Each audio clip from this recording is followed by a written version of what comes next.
Hey guys, welcome back to Assemble. Today I'm going to be running through goal setting and why it's pretty good idea for you as a construction contractor to set some goals for your business for the year ahead.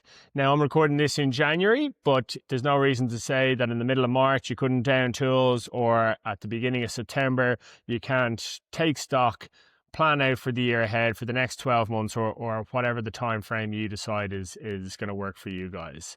So I'm just going to run through 4 or 5 really good steps in what it takes, what's a good goal, how to track it, how to review it, and, to make sure that you're constantly moving towards those goals. So some will be financial, some will be personal, and I think for your own mental health and for your own ability to plan for the future, this is an exercise really worth doing. So without further ado, let's get into the video.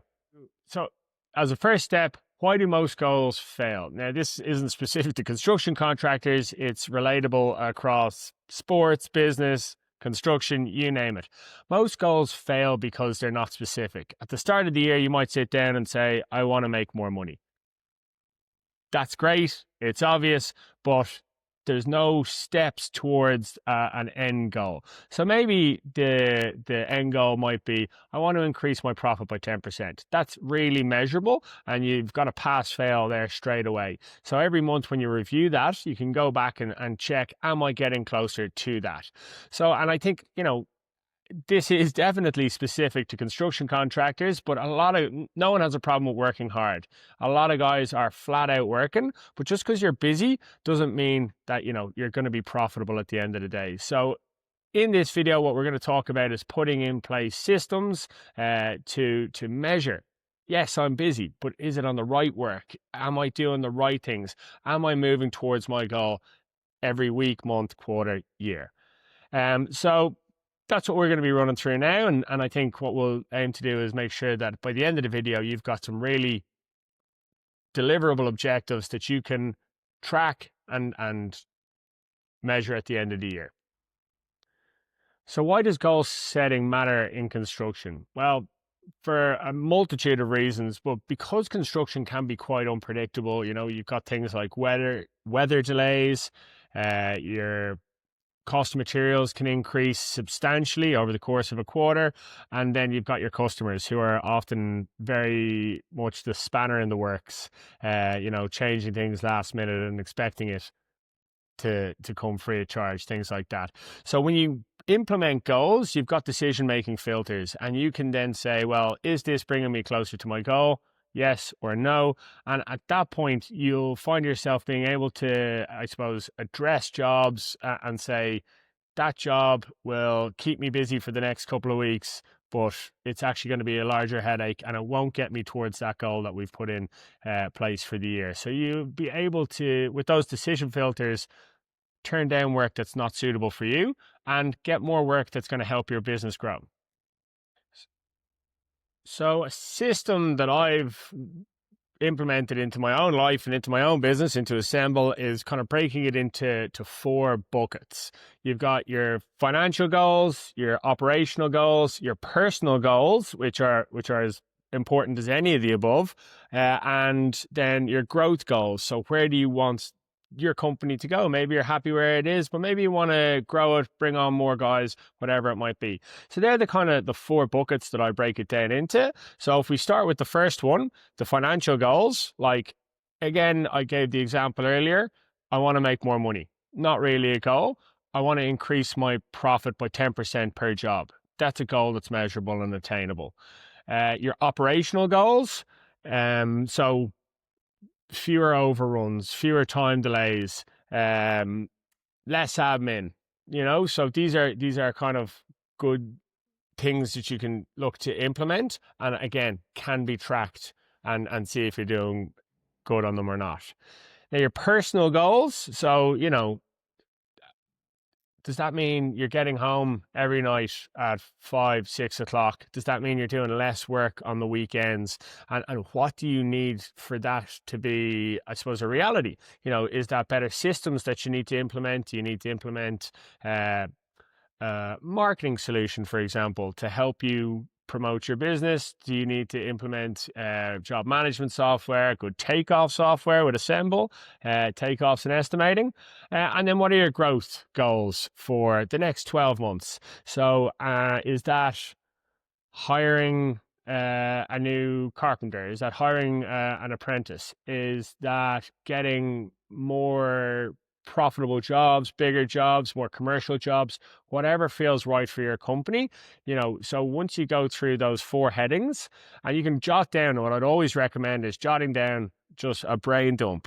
Put as much stuff on the page as you kind of think that you want to achieve over the next 12 months, and then you can do a process of elimination. What's the best fit for you? So put everything down on the page into those 4 buckets: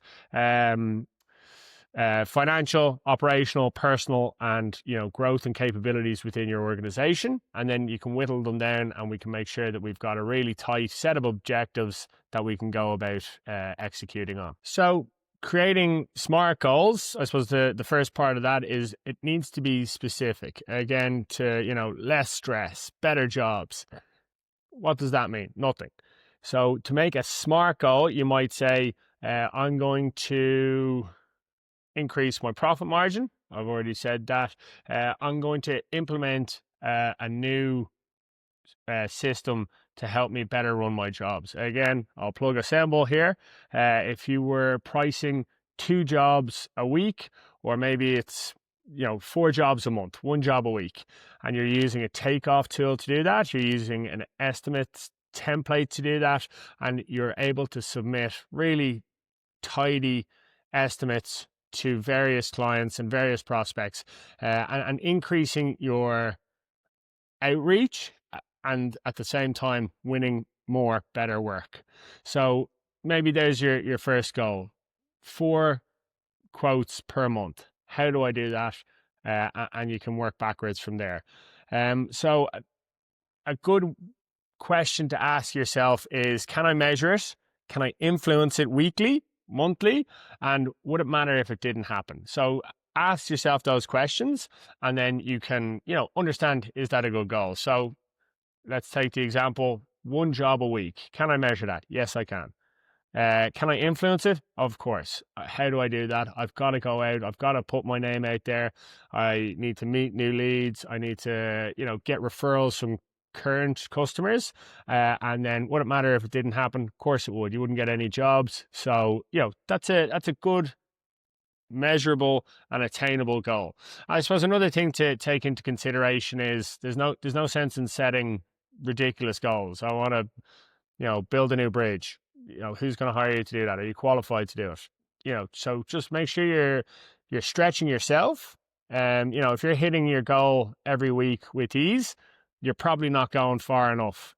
So it's all right to fail every now and again with your monthly goals, your quarterly goals. I didn't quite get that 100%. That means you're stretching yourself, and that's probably a good place to be.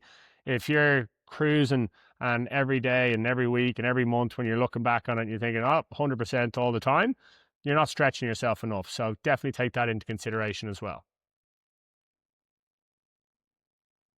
So once you've kind of jotted down all of your brainstorming, and you've narrowed down to 4 or 5 goals, what you can do then, for the annual plan, what you can do then is reverse engineer it. So let's say you want to do $1 million in turnover per year. That's what your goal is for the year. Reverse engineer it. How many jobs do I need to do a month? Or, how many, if my average job size is 200,000, that means I need 5 jobs for the year. How do I get those jobs? Do I have the staff? Do I have the systems? Do I have the wherewithal to do it? So once you set that annual goal, you break it up into quarters, and that way we can measure it down. Again, that's how many estimates do I need to send out? If I'm winning 1 in 3 estimates and I need 5 jobs a year, then I've got to be putting out 15 estimates. Let's make it 20 for just to be safe. Do I have do I have the manpower to do it? Do I have enough people on my team? Do I have enough resources? Do I need to buy a new van to hit those goals? So you can reverse engineer it down. So put out your big goal up on paper, and then how do I hit that? And then you can just work back from there. And then every month you're looking at it and you're saying, oh, I only sent out 2 estimates this month. They didn't come back to me. I'm under a bit of pressure here.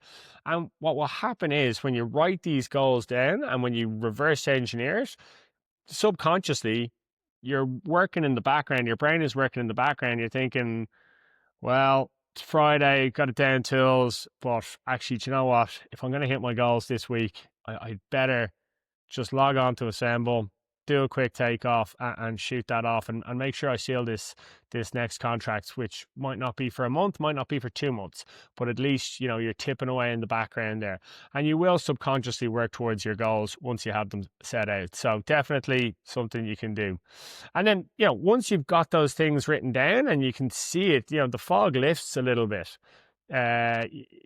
I want to do $1 million. I want to do $10 million in turnover this year. That's daunting. That's kind of a big, hairy beast in the corner. And you almost don't want to touch it. But once you kind of work it backwards and say, well, I have to turn out 6 estimates per month. I can do that. That's easy. And my strike rate is X.